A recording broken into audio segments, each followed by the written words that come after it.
बिस्मिल्लाहिर्रहमानिर्रहीम। आज हम सूरत तौबा का तारुफ और मज़ामीन ज़िक्र करेंगे। ये कुरान मजीद की इब्तिदाई 7 तवील सूरतों में से एक है, यानी सूरत अल-फातिहा के बाद जो 7 मुसलसल तवील सूरतें हैं उनमें से एक सूरत तौबा भी है। रसूलुल्लाह सल्लल्लाहु अलैहि वसल्लम का फरमान है कि जिसने 7 तवील सूरतों के इल्म को हासिल किया वो बहुत बड़ा आलिम बन गया, क्योंकि कुरान मजीद में जो अहकामात दिए गए हैं ज्यादातर अहकामात का मदार इन्हीं सूरतों पर है। इस सूरत की वजह तस्मिया क्या है? तो इस सूरत के 2 नाम मशहूर हैं। एक इसे सूरत तौबा कहा जाता है और दूसरा इसे सूरतुल बरात कहा जाता है। इसे सूरत तौबा इसलिए कहा जाता है कि जो मुसलमान गज़वे तबूक में जाने से रह गए थे और वो सच्चे मुसलमान थे, उन्होंने अल्लाह ताला से इस्तिग़फ़ार किया, तौबा की, तो अल्लाह ताला ने उनकी तौबा को कबूल कर दिया। ये वाक़या इस सूरत में मज़कूर है। इस मुनासिबत से इसे सूरत तौबा कहा जाता है।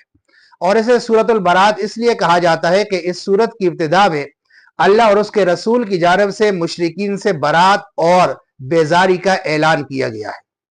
ये वाहिद सूरत है कि जिसकी इब्तिदा में बिस्मिल्लाहिर्रहमानिर्रहीम नहीं है। रसूलुल्लाह सल्लल्लाहु अलैहि वसल्लम ने इस सूरत की इब्तिदा में बिस्मिल्लाह नहीं लिखवाई। सहाबा इकराम ने भी बाद में जब कुरान मजीद की तदवीन की तो उसमें बिस्मिल्लाहिर्रहमानिर्रहीम इस सूरत से पहले नहीं लिखी। अब इस सूरत से पहले बिस्मिल्लाहिर्रहमानिर्रहीम क्यों नहीं है? तो एक वजह तो उसकी ये है कि इस सूरत और इससे पहले वाली जो सूरत है सूरतुल अनफाल, उसके अंदर मज़ामीन के एतबार से बड़ी यकसानियत पाई जाती है और ये सूरत सूरतुल अनफाल का तकमिला है। गोया मज़ामीन के एतबार से ये एक ही सूरत समझी जाएगी। दूसरी वजह यह है कि बिस्मिल्लाहिर्रहमानिर्रहीम अल्लाह की सिफत रहमत का इजहार है और इसमें अमान है, जबकि मुशरिकीन से अमान उठा ली गई है और उनके लिए सिफत गज़ब का इजहार इस सूरत में हुआ है। इसलिए बिस्मिल्लाहिर्रहमानिर्रहीम इस सूरत से पहले मजमून के एतबार से मुनासिब नहीं था, इसलिए बिस्मिल्लाहिर्रहमानिर्रहीम इस सूरत से पहले नहीं लिखा गया। इस सूरत के अंदर जो मरकजी मज़ामीन बयान हुए हैं वो मुशरिकीन का जिक्र किया गया है, उनकी मुसलमानों के लिए पाई जाने वाली नफरत का जिक्र किया गया है, मुनाफिकीन की साजिशों का जिक्र किया गया है और मुसलमानों को जिहाद का हुक्म दिया गया है। इसी तरह ग़ज़वे तबूक के वाक़यात का जिक्र किया गया है, ग़ज़वे हुनैन के वाक़यात का जिक्र किया गया है और अरब को मुशरिकीन से पाक करने का हुक्म दिया गया है।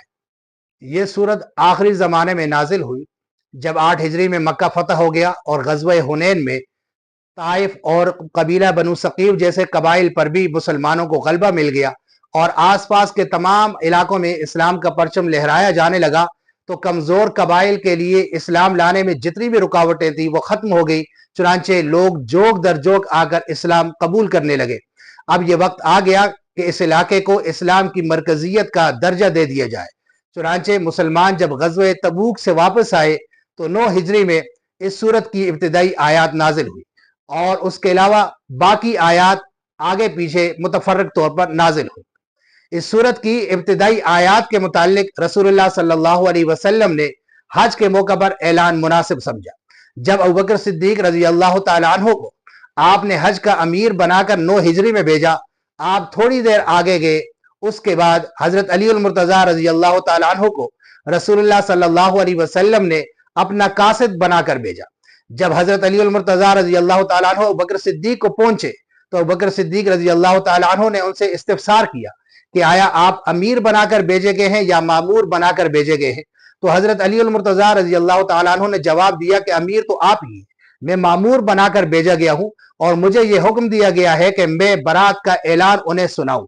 चुनांचे आपने 10 ज़िलहज्जा को जमरतुल उक़बा के पास तमाम लोगों को बुलाकर यह पैगाम सुनाया, कहा कि मैं अल्लाह और उसके रसूल की जानिब से भेजा गया हूं और फिर इब्तिदाई आयात की तिलावत की और उसके बाद आपने ये फरमाया कि रसूलुल्लाह सल्लल्लाहु अलैहि वसल्लम का ये फरमान है कि आज के बाद कोई भी मुशरिक खाना काबा में दाखिल नहीं होगा और इसी तरह कोई शख्स बरहना होकर तवाफ नहीं करेगा और पिछले जितने भी मुआहिदे हैं वो तमाम के तमाम मुआहिदे खत्म हो चुके हैं और जिनसे मुआहिदे की मुद्दत बाकी है वो मुआहिदे की मुद्दत पूरी की जाएगी और जिनके साथ मुआहिदे की कोई मुद्दत नहीं उनके लिए 4 माह की मोहलत है। 4 माह के बाद या तो आप इस्लाम कबूल करें या कत्ल के लिए तैयार हो जाएं, वरना जजीरा अरब से निकल जाएं ताकि इसे इस्लाम का मरकज बनाया जा सके।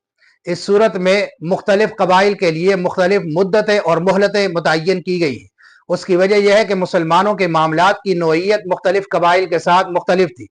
بعض قبائل وہ تھے جن کے ساتھ مسلمانوں کی جنگ بندی کا معاہدہ معین مدت کے لیے ہوا اور انہوں نے وعدہ خلافی کی، جس طرح قریش مکہ اور قبیلہ بنو بکر کے ساتھ 10 سال جنگ بندی کا معاہدہ ہوا، لیکن 2 سال بعد انہوں نے خلاف ورزی کی، جس کے نتیجے میں مسلمانوں نے ان پر حملہ کر کے مکہ فتح کیا۔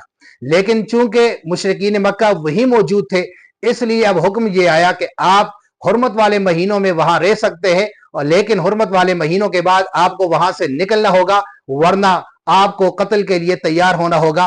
صرف اور صرف رہنے کی ایک صورت ہو سکتی ہے کہ آپ اسلام قبول کر دیں۔ اور دوسرے قبائل وہ تھے کہ جن کے ساتھ مسلمانوں کا معین مدت کے لیے معاہدہ تھا اور انہوں نے معاہدے کی مدت میں کوئی خلاف ورزی نہیں کی، جیسے قبیلہ بنو زمرہ اور بنو مدلج، اور ان کے معاہدے کی مدت میں 9 مہینے باقی تھے۔ ان کو یہ حکم دیا گیا کہ آپ اپنی مدت تک یہاں رہنے کا حق رکھتے ہیں، البتہ 9 مہینے کے بعد آپ کو بھی انہی شرائط میں سے ایک شرط قبول کرنی ہوگی جو باقی قبائل کے لیے ہے۔ اور 2 قبائل اور تھے، ایک قبیلہ تو وہ تھا کہ جن کے لیے معاہدے کی کوئی صورت نہیں تھی اور آپس میں کوئی معاہدہ مسلمانوں اور ان کا نہیں ہوا تھا، اور ایک قبیلہ وہ تھا کہ جن کے ساتھ مسلمانوں کا معاہدہ تو تھا لیکن معاہدے کی کوئی مدت نہیں تھی، غیر معین مدت کے لیے تھا۔ تو اب ان دونوں قسم کے قبائل کے لیے یہ حکم آیا کہ آپ کو 4 مہینے کی اجازت ہے، 4 مہینوں میں یا تو آپ اسلام لے آئیں یا یہاں سے نکل جائیں، ورنہ آپ کی سزا بھی قتل ہوگی۔